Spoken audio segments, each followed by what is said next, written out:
Balik natin. Huwag na natin ibalik.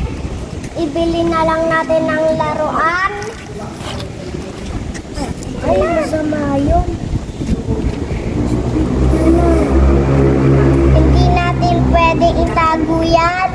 Babalik natin sa may-ari.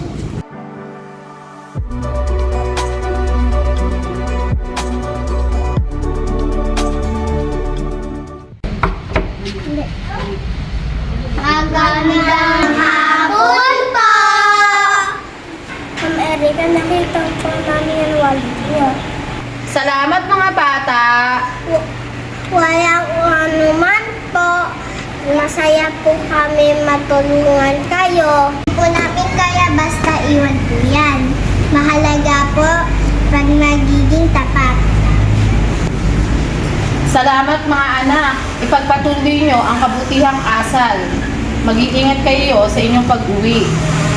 Dahil natulungan natin si Ma'am Erika. Oo nga, tama. Sarap sa pakiramdam ang maging tapat.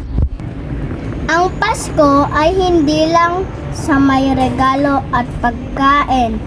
Ang tunay na diwa ng Pasko ay pagmamahal, pagrespeto, at pagiging tapat.